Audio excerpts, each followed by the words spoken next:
Hello दोस्तों, मैं Sandeep loyal आप सभी का लॉयल क्लासेस पे स्वागत करता हूं। और आज इस क्लास में हम सब हरियाणा जीके करने वाले हैं। और हरियाणा जीके का हमारा जो चैप्टर रहेगा और राष्ट्रीय उद्यान और वन्य जीव अभ्यारण्य। और यहाँ से प्रजनन के अंदर या इस टॉपिक से जितने भी क्वेश्चन बनते हैं वो सब हम इस वीडियो में कवर करने वाले हैं। कैसे आसानी से आप सब जो है इनकी डेट, क्योंकि अब स्थापना का वर्ष जो है आपने सीटी के एग्जाम में भी देखा होगा और अन्य एग्जाम में भी जो है जो एसएससी के द्वारा लिए गए थे उनमें भी स्थापना का वर्ष पेपर में पूछा गया था। कैसे आप और हम सब इनको याद कर सकते हैं जो हमारे एग्जाम में आने वाले हैं और जो बहुत बेनिफिशियल भी हो सकते हैं। सबसे पहले टॉपिक जो है हमारा वन्य जीव अभ्यारण्य और राष्ट्रीय उद्यान रहने वाला है। इस चैप्टर के अंदर हम सब जो है वो क्या क्या चीजें पढ़ने वाले हैं, सबसे पहले इस बारे में बात करते हैं। सबसे पहले राष्ट्रीय उद्यान के बारे में पढ़ेंगे, जिनको हम सब नेशनल पार्क लिख देते हैं, राष्ट्रीय उद्यान नेशनल पार्क। उसके बाद वन्य जीव अभ्यारण्य के बारे में पढ़ेंगे, वन्य जीव अभ्यारण्य, इनकी संख्या भी हम सबसे पूछी जाती है। उसके बाद संरक्षित क्षेत्र कितने हैं और कौन से हैं, यानी संरक्षित क्षेत्र के बारे में यहाँ से हम सब पढ़ेंगे, संरक्षित क्षेत्र। उसके बाद जो है आर्द्र भूमियां और रामसर वेटलैंड साइट जो है, रामसर आर्द्र भूमियां जो है, इनके बारे में भी यहाँ से जानेंगे। यहाँ से भी क्वेश्चन पेपर में आता है। प्रजनन केंद्र कितने हैं, कौन से हैं, स्थापना से संबंधित डाटा क्या क्या है और क्या क्वेश्चन यहाँ से पूछे जाते हैं। अभी पेपर में सीईटी में जटायु वाला पूछा गया था कि स्थापना का वर्ष क्या रहा था। उसके साथ साथ जो है ये प्रजनन केंद्र हो गए, आर्द्र भूमियां, संरक्षित क्षेत्र, वन्य जीव अभ्यारण्य, राष्ट्रीय उद्यान। और इसके बाद जो है चिड़ियाघर कितने हैं, और यहाँ से जो हमसे पेपर में पूछा जाता है हिरण पार्क, या इसके अलावा जो भी चीजें बचती हैं एक एक करके उन सबको यहाँ पे पढ़ने वाले हैं। सबसे पहले शुरुआत करते हैं राष्ट्रीय उद्यान नेशनल पार्क। आप सब जानते हैं ये संख्या में कितने हैं, दो हैं। एक हमारा सुल्तानपुर राष्ट्रीय उद्यान है और दूसरा कलेश्वर राष्ट्रीय उद्यान है। दोनों को आप सबको याद करना है। कैसे, सबसे पहले देखिएगा सुल्तानपुर के बारे में वो चीजें जान लेते हैं जो पेपर में पूछी जाती हैं। सुल्तानपुर राष्ट्रीय उद्यान नेशनल पार्क, क्या क्या पॉइंट पेपर में पूछे जाएंगे। पहले वो सबसे पहले जरूरी ये है कि हम सबको क्वेश्चन के बारे में पता हो कि यहाँ से क्या क्या चीजें पूछी जाती हैं। सुल्तानपुर राष्ट्रीय उद्यान कहाँ पे है, तो ये बहुत आसान पॉइंट है। आप सब जानते हैं कि सुल्तानपुर राष्ट्रीय उद्यान जो है वो गुरुग्राम में है। इसके बाद आएगा सुल्तानपुर राष्ट्रीय उद्यान एक आर्द्र भूमि है, और ये आर्द्र भूमि का जो दर्जा है इसे ये कब दिया गया था। उसके बाद आएगा सुल्तानपुर जो है ये पक्षी विहार भी है, यानी सुल्तानपुर पक्षी विहार के नाम से, या इसका दूसरा नाम जो है वो सलीम अली पक्षी विहार भी है। तो ये सलीम अली पक्षी विहार की स्थापना जो है ये कब की गई थी। उसके बाद आता है कि इसे जलीय जीव हेतु भी आरक्षित किया गया था, तो जलीय जीव हेतु आरक्षित कब किया गया था। फिर आएगा कि इसे वन्य जीव अभ्यारण्य का दर्जा कब दिया गया, वन्य जीव अभ्यारण्य का दर्जा कब दिया गया था। इसके बाद पूछेगा कि राष्ट्रीय उद्यान जो है सुल्तानपुर को कब बनाया गया, राष्ट्रीय उद्यान का दर्जा कब दिया गया था। पेपर में आता है राज्य का प्रमुख इको पार्क कौन सा है, तो राज्य का प्रमुख इको पार्क भी है सुल्तानपुर राष्ट्रीय उद्यान। अब एक एक करके यहां से आंसर को करते हैं। सबसे पहला हो गया है कि पूछेगा कहाँ पे है, तो आंसर कर देंगे गुरुग्राम में। आर्द्र भूमि का दर्जा जो है इसे कब दिया गया था, तो 1969 में, 1969 में जो है आर्द्र भूमि के रूप में इसको संरक्षित किया गया था। उसके बाद पक्षी विहार जो है वो कब बनाया गया था, तो 1971 में जो है पक्षी विहार के रूप में संरक्षित किया गया। जलीय जीव हेतु आरक्षित कब किया गया था, तो 1972 में जो है जलीय जीव हेतु आरक्षित किया गया। वन्य जीव अभ्यारण्य का दर्जा भी कब मिला था, तो 1972 में। जीव हेतु आया तो जलीय जीव या वन्य जीव 1972 में। राष्ट्रीय उद्यान का दर्जा कब मिला, 1991 में सुल्तानपुर को राष्ट्रीय उद्यान का दर्जा दिया गया था। ये राज्य का प्रमुख इको पार्क है। पेपर में क्वेश्चन आता है कि सुल्तानपुर की एक अभ्यारण्य के रूप में पहचान का दर्जा किसने दिया था, या अभ्यारण्य के रूप में सबसे पहले पहचान किसने करी थी अभ्यारण्य के रूप में। और पेपर में आंसर क्या करेंगे, पीटर जैक्सन। ध्यान रखिएगा ये एचएसएससी का आने वाला बहुत बेहतरीन क्वेश्चन है। पीटर जैक्सन ने जो है अभ्यारण्य के रूप में इसको सबसे पहले अधिसूचित करा था, यानी पहचान सबसे पहले किसने करी थी, पीटर जैक्सन ने। अब मेरे साथ आप सब रिवाइज करेंगे। सुल्तानपुर राष्ट्रीय उद्यान कहाँ पे है? ये गुरुग्राम में है। उसके बाद आर्द्र भूमि के रूप में सबसे पहले संरक्षित किया गया 1969 में। जलीय जीव हेतु आरक्षित किया गया 1972 में। पक्षी विहार बनाया गया 1971 में। वन्य जीव अभ्यारण्य 1972 में। उसके बाद राष्ट्रीय उद्यान बना था 1991 में, राष्ट्रीय उद्यान इसको बनाया गया। उसके बाद प्रमुख राज्य का इको पार्क है। साइबेरियन सार्स यहाँ पे आते हैं और इसे हरियाणा में पक्षियों का स्वर्ग कहा जाता है। हरियाणा में पक्षियों का स्वर्ग जो है इसे कहा जाता है। ध्यान रखिएगा, पक्षियों का स्वर्ग आप सबको पता हो, केवलादेव खाना राष्ट्रीय उद्यान जो राजस्थान में है, केवलादेव खाना राष्ट्रीय उद्यान, उसे भी पक्षियों का स्वर्ग कहा जाता है। हरियाणा का पूछेगा तो सुल्तानपुर राष्ट्रीय उद्यान आप सबको आंसर कर देना है। सुल्तानपुर राष्ट्रीय उद्यान बर्ड लेक के नाम से भी जो है इसको जाना जाता था। इको पार्क है, अभ्यारण्य के रूप में पहचान करी थी पीटर जैक्सन ने। प्रवासी पक्षी आते हैं, साइबेरियन सार्स उनमें से प्रमुख है। आई होप ये वाली स्क्रीन, ये वाला पेज आप सबको क्लियर हुआ। अब नेक्स्ट पेज पे चलते हैं। सुल्तानपुर के बाद दूसरा जो राष्ट्रीय उद्यान है वो है कलेश्वर राष्ट्रीय उद्यान। कलेश्वर राष्ट्रीय उद्यान, यहां से क्या क्या क्वेश्चन जो हैं पेपर में पूछे जाएंगे आप सबसे। सबसे पहला, ये कहां पर है, ये कहां पे स्थित है? तो आप सबको पता कलेश्वर राष्ट्रीय उद्यान कहां पे है। सॉरी, यहाँ पे एक और चीज होगी, कलेश्वर राष्ट्रीय उद्यान जो है या कलेश्वर जो नाम पड़ा है वो कलेश्वर महादेव मठ मंदिर के नाम पर पड़ा है। जहां पर आप सबको पता होगी कलेश्वर से ही हरियाणा में यमुना नदी प्रवेश करती है। तो यमुना नदी जो है वो इंपॉर्टेंट पॉइंट है। हरियाणा में एंट्री कहां से होती है? तो कलेश्वर से। कलेश्वर महादेव मंदिर भी है। इसके बाद आप एक कलेश्वर वन्य जीव अभ्यारण्य भी पढ़ के आते हैं। अब इन दोनों की एक एक कॉमन बात है।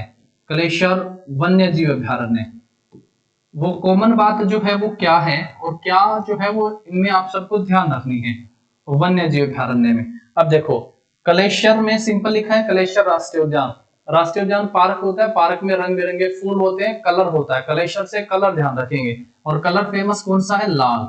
और पेपर में आएगा लाल जंगली मुर्गों के लिए जाना जाता है या लाल जंगली मुर्गों के लिए प्रसिद्ध है। तो लाल जंगली मुर्गों के लिए जो है कलेश्वर राष्ट्रीय उद्यान प्रसिद्ध है।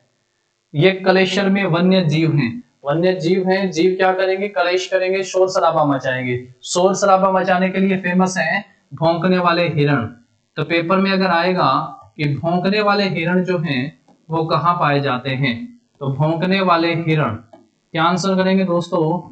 भौंकने वाले हिरण जो हैं ये कलेश्वर वन्य जीव अभ्यारण्य में पाए जाते हैं। जबकि कलरफुल राष्ट्रीय उद्यान में पार्क में रंग बिरंगे फूल होते हैं, कलर है, कलर में फेमस लाल है।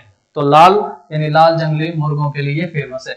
अभी आप रेड कलर में भी इसको देख पा रहे हैं, ये इंपॉर्टेंट हो गया है। उसके बाद इसकी स्थापना कब की गई थी? अगर पेपर में पूछा जाएगा कि कलेश्वर राष्ट्रीय उद्यान की स्थापना कब की गई, तो आप सबका आंसर क्या आएगा दोस्तों? 2003 में जो है इसकी स्थापना की गई। जबकि कलेश्वर वन्य जीव अभ्यारण्य की स्थापना अगर पूछेगा तो 1996 में की गई थी।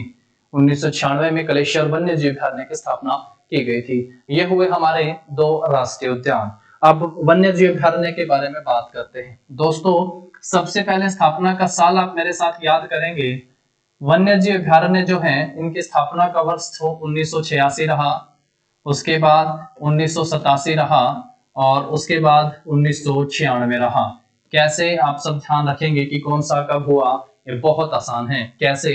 86 में दो आते हैं, 1986 में दो वन्य जीव अभ्यारण्य की स्थापना होती है, 87 में 4 वन्य जीव अभ्यारण्य की स्थापना होती है।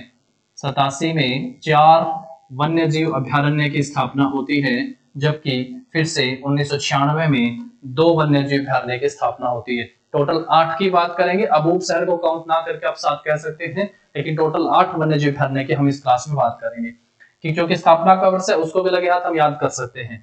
86 में 6 आता है मेरे दोस्तों, और 6 में होता है सबसे छोटा। 6 में क्या होगा? सबसे छोटा। सबसे छोटा वन्य जीव अभ्यारण्य कौन सा है? तो आप सब आंसर कर देंगे सर, सबसे छोटा है चिलचिला वन्य जीव अभ्यारण्य। सबसे छोटा कौन सा है दोस्तों? चिलचिला वन्य जीव अभ्यारण्य। फिर अगर आपसे पूछूंगा कि ये कहाँ है तो आप बताओगे कि सर ये कुरुक्षेत्र में है। ये कहाँ पे है दोस्तों? ये कुरुक्षेत्र में है। जो सबसे छोटा होगा, जैसे फरीदाबाद जिला है सबसे छोटा है इसलिए वहां सबसे ज्यादा भीड़ है ना, सबसे ज्यादा भीड़ है। इस भीड़ से आप नाम ध्यान रखोगे भिंडावास। कौन सा दोस्तों? भिंडावास ध्यान रखोगे, ये भिंडावास। आप सबको पता कि भिंडावास और खापड़वास ये दोनों कहाँ पे पड़ते हैं? तो ये दोनों झज्जर में पड़ते हैं। भिंडावास की स्थापना कब होती है? 1986 में। सिलसिला की स्थापना कब होती है? 1986 में। भिंडावास को 2009 में भारत सरकार की तरफ से अधिसूचित किया गया था एक वन्य जीव अभयारण्य के रूप में, लेकिन स्थापना का साल 1986 आप सब ध्यान रखेंगे इसमें। अब भिंडावास जो है ये हरियाणा के सबसे बड़ी ताजे पानी का जो है आर्द्र भूमि है। भिंडावास रामसर वेटलैंड साइट भी है, इसके बारे में थोड़ा अलग से फिर से बात करेंगे।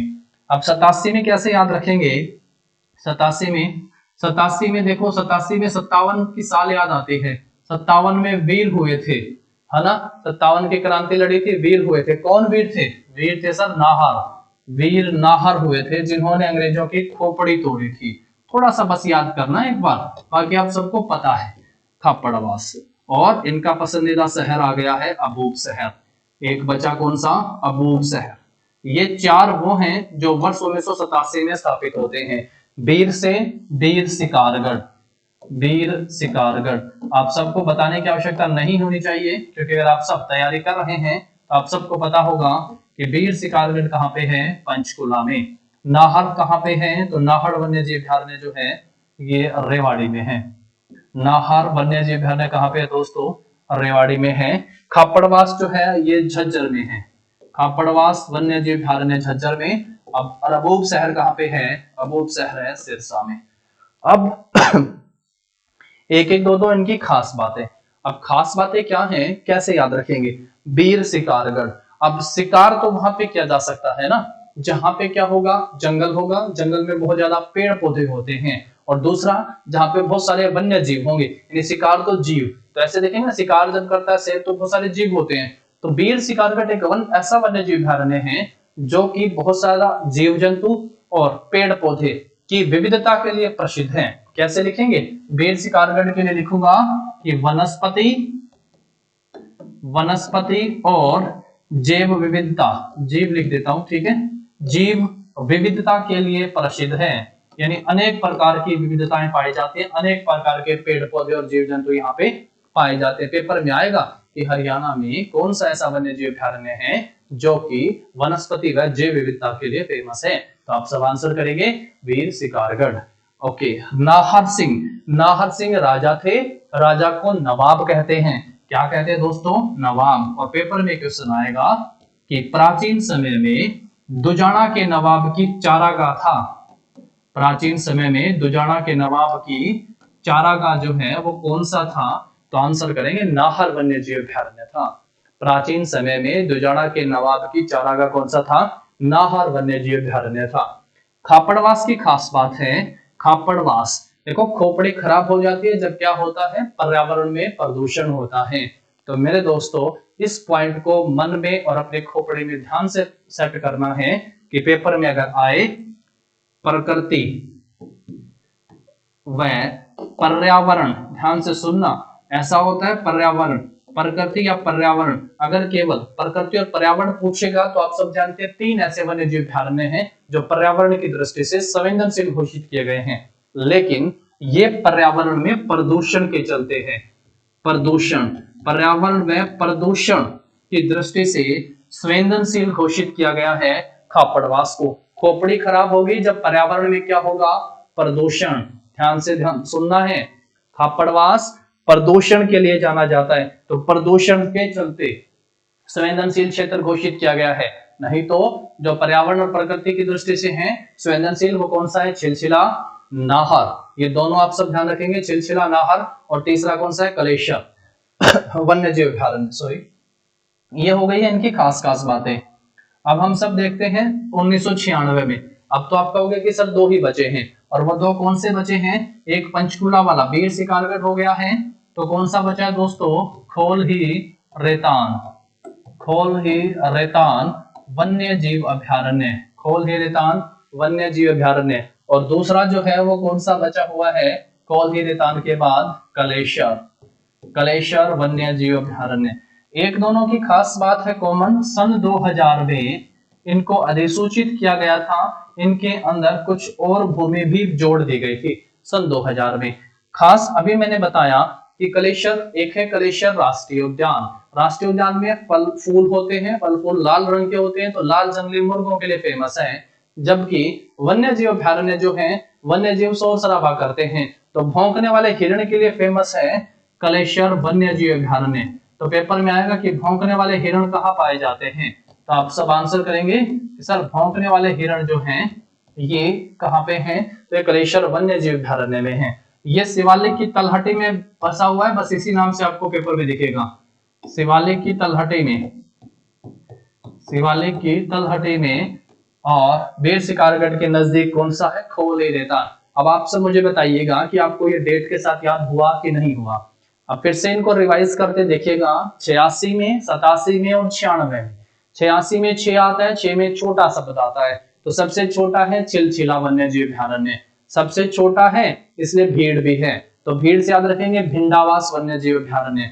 चिलचिला कुरुक्षेत्र में है, सबसे छोटा है चिलचिला। और भिंडावास वन्य जीव अभ्यारण्य जो है ये कहाँ पे हो गया आपका, झज्जर में हो गया है। ये रामसर वेटलैंड साइट भी है, सुल्तानपुर भी रामसर वेटलैंड साइट है। अब 87 में आते हैं, 87 में 57 की फीलिंग आती है कि 1857 की क्रांति में, तो 57 से 87 थोड़ा सा रिलेट करना है। बड़े बड़े वीर आए, वीर हुए नाहर सिंह जैसे, तो नाहर सिंह भी 1857 की क्रांति में अपना रोल प्ले करते हैं। तो वीर नाहर जिन्होंने अंग्रेजों की खोपड़ी तोड़ी, तो थोड़ा सा बस याद रखना है, वीर शिकारगढ़, दूसरा नाहर वन्य जीव अभ्यारण्य, तीसरा खोपड़ी से खापरवास वन्य जीव अभ्यारण्य, और चौथा बचा अबूब शहर। तो दोस्तों वीर शिकारगढ़ की खास बात, शिकार करते हैं जहां पे बहुत ज्यादा पेड़ पौधे होंगे और बहुत ज्यादा जानवर होंगे। तो यहां से याद रखेंगे कि वनस्पति और जैव विविधता वाला, जैव विविधता के लिए जो है कौन सा फेमस है, तो वीर शिकारगढ़ फेमस है। नाहर राजा हुए थे, राजा को नवाब कहते हैं, और दुजाना के नवाब की चारागाह होता था पहले कौन सा, तो नाहर वन्य जीव अभ्यारण्य जो रेवाड़ी में स्थित है। खोपड़ी से ध्यान रखेंगे कि खोपड़ी कब खराब होगी, जब हमारे आसपास के एनवायरनमेंट में प्रदूषण होगा। तो इससे क्या ध्यान रखेंगे हम सब कि पर्यावरण और प्रदूषण की दृष्टि से संवेदनशील कौन सा है, तो आंसर कर देंगे खापरवास, इसके लिए फेमस है, इसके लिए जाना जाता है। और चौथा अबूब शहर कहाँ पे है दोस्तों, सिरसा में। अब बचा 96 का साल और बचे दो, एक बचा खोल ही रेतान और दूसरा कलेश्वर वन्य जीव अभ्यारण्य। खोल ही रेतान शिवालिक की तलहटी में है, और दूसरा कौन सा बचा हमारा, कलेश्वर वन्य जीव। वन्य जीव क्या करते हैं, शोर शराबा, तो भौंकने वाले हिरण के लिए जाना जाता है कलेश्वर वन्य जीव अभ्यारण्य। आई होप यहां तक आप सबको क्लियर। चलो अभी आगे आ जाओ। सन 2007 में दो ऐसे हैं जो साथ साथ रहते हैं, दो ऐसे हैं जो साथ साथ मतलब साथ साथ रहते हैं। वो दो कौन से हैं दोस्तों जो साथ रहते हैं, ये दो हैं संरक्षित क्षेत्र। ये दो कौन से हैं, ये दो हैं संरक्षित क्षेत्र हैं।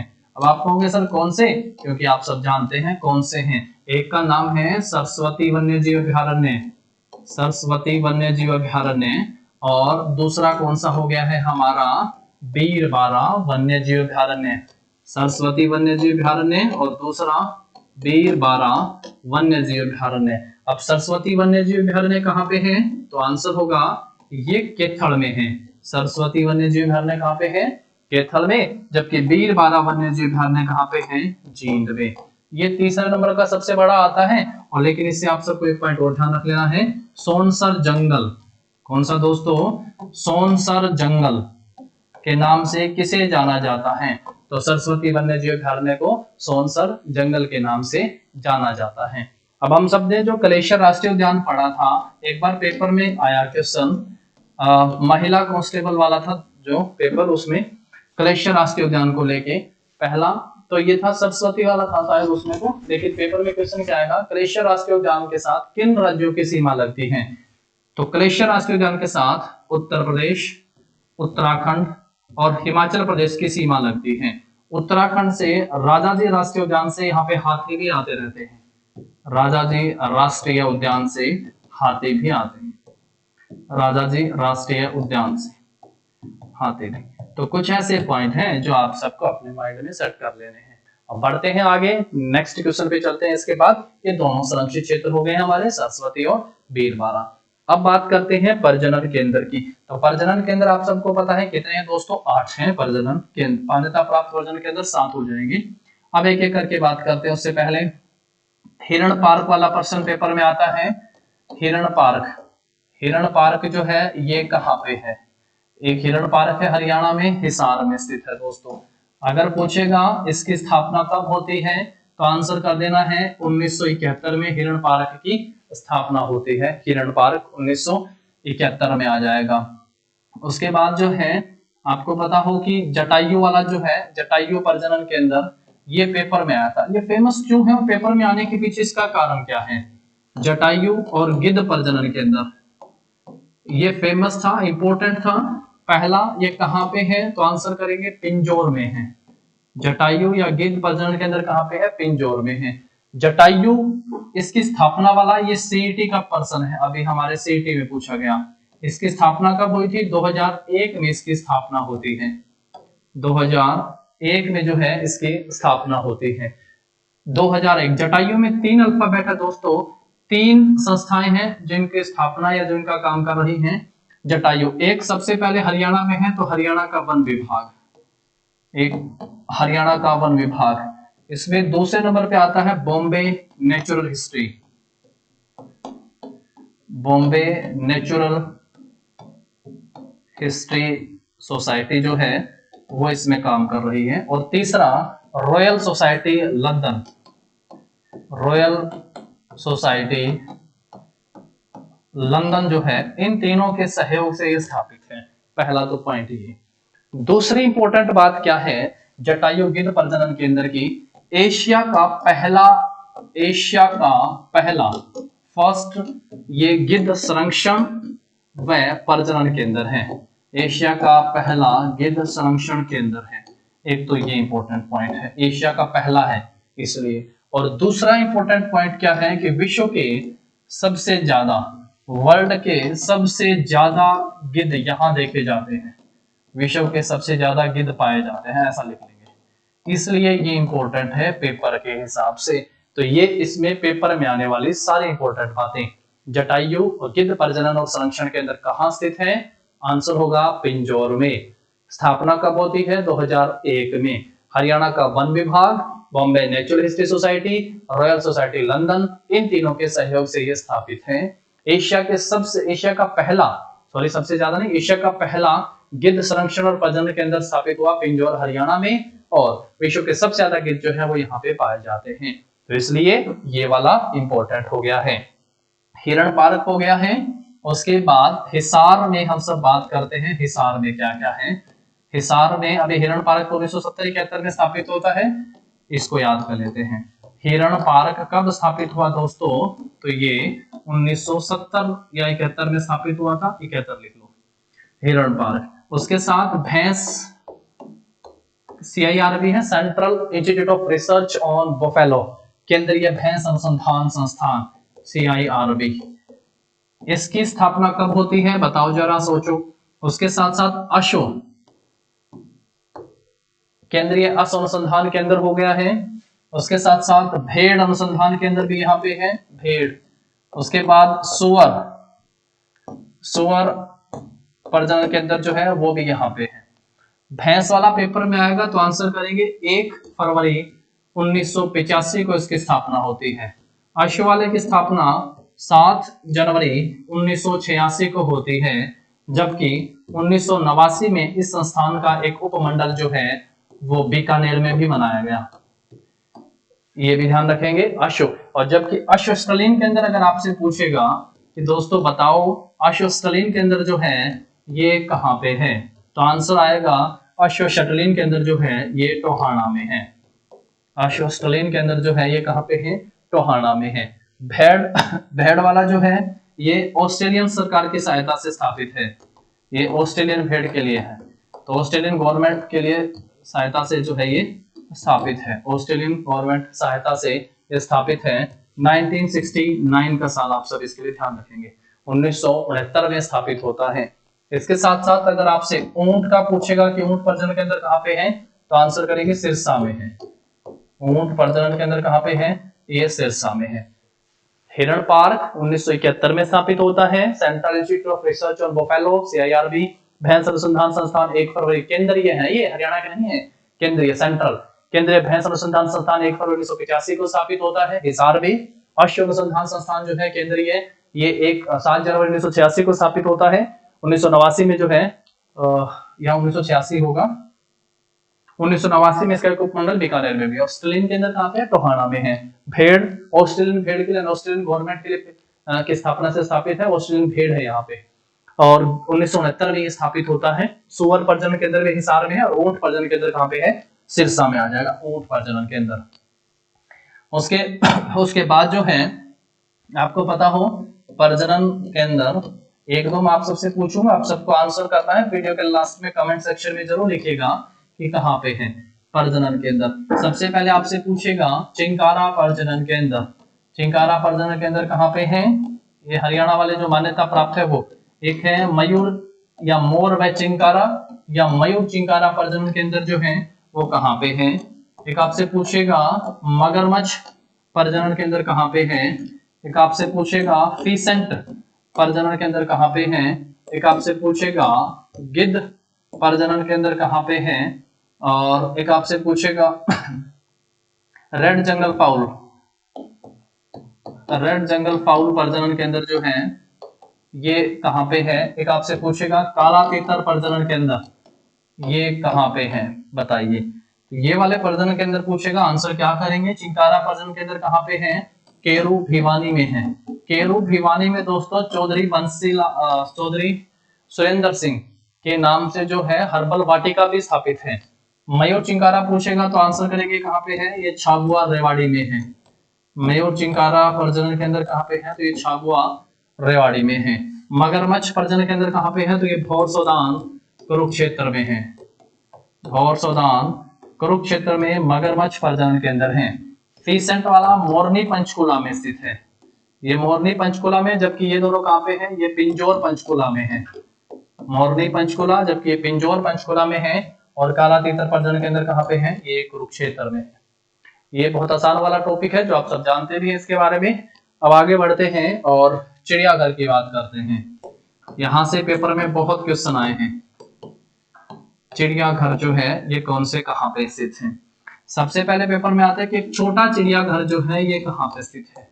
छोटा चिड़ियाघर, आंसर क्या करेंगे? भिवानी आंसर करेंगे। भिवानी। क्या पूछेगा कब स्थापित हुआ? तो क्या आंसर करोगे? 1982-83 में स्थापित होता है। 1982-83 में। 82 की क्या तारीख ध्यान रखोगे? तो 82 की तारीख आप सबको ध्यान रखनी है 3 अक्टूबर। क्या बनाया गया था? हिरण पार्क। 3 अक्टूबर में यहाँ पे क्या बनाया गया था? 1982 में हिरण पार्क। 83 में क्या ध्यान रखोगे? 5 सितंबर। क्या बनाया गया था दोस्तों? तो आंसर करोगे भालू पार्क। भालू पार्क। 7वीं पंचवर्षीय योजना 1987 में जो है इसके मगरमच्छ और घोड़ा के लिए भी जो है इस पार्क की व्यवस्था यहाँ पे की गई थी। ये भिवानी का हो गया है। 1982-83 का स्थापना का साल आप सबको ध्यान रखना है। भालू पार्क वाला पेपर में पूछा गया है तो 5 सितंबर 1983 का साल ध्यान रखेंगे। छोटा चिड़ियाघर हो गया है। उसके बाद जो है पीपली चिड़ियाघर। पीपली, पीपली कहाँ पे है? तो ये कुरुक्षेत्र में है। क्या पूछेगा? कब स्थापित हुआ? आंसर क्या करेंगे? 82-83 में। किस नेशनल हाईवे पर स्थित है? तो नेशनल हाईवे 1 पर स्थित है। पीपली चिड़ियाघर कहाँ है? कुरुक्षेत्र में स्थित है। 82-83 में स्थापित होता है। और उसके बाद है रोहतक, रोहतक का चिड़ियाघर। तो रोहतक का चिड़ियाघर ये कब स्थापित होता है? 85-86 में स्थापित होता है। केंद्रीय चिड़ियाघर प्राधिकरण के द्वारा इसको अधिसूचित किया गया था 2005 में। केंद्रीय, ये सबसे बड़ा है। केंद्रीय चिड़ियाघर प्राधिकरण के द्वारा इसको अधिसूचित किया गया था कब? 2005 में इसको अधिसूचित किया गया था। ये तीनों चिड़ियाघर आप सबको ध्यान रखने हैं। अब आप सबके लिए कुछ क्वेश्चन है, आप सबको आंसर करना है। जो आपका होमवर्क है, जिसने वीडियो यहाँ तक देखी है उसके लिए क्वेश्चन है, आंसर करेंगे। सबसे पहले बताएंगे हरियाणा में पर्यावरण की दृष्टि से 3 संवेदनशील क्षेत्र, 3 संवेदनशील वन्य जीव अभयारण्य हैं। संवेदनशील वो तीनों कौन से हैं? पर्यावरण की दृष्टि से 3 संवेदनशील हैं, वो बताने हैं आपको कौन से हैं। ध्यान से वीडियो देखियोगे तो आप सब आंसर कर पाएंगे। पहला। दूसरा बताना है आपको हाथी पुनर्वास केंद्र कहाँ स्थित है। ये वीडियो में नहीं बताया गया है, ये आप सबको देखते किस किस को पता है। हाथी पुनर्वास केंद्र जो है ये कहाँ है? हाथी पुनर्वास केंद्र जो है ये कहाँ स्थापित है? ये क्वेश्चन नंबर हो गया आपका 2। और तीसरा आप सबके लिए ये जो हमारे सीईटी में पूछा गया, बताना है जटायु प्रजनन केंद्र जो है इसकी स्थापना कब की गई थी? जटायु प्रजनन केंद्र की स्थापना कब की गई थी? तो आज की क्लास में यहीं तक करते हैं, कल फिर मुलाकात करते हैं, कुछ और नया सीखते हैं। तब तक के लिए पढ़ते रहिए, देखते रहिएगा और चैनल को सब्सक्राइब कर लीजिएगा, बेल आइकन को प्रेस, ताकि डेली की क्लास का शेड्यूल आप सब तक आता रहे। Thank you.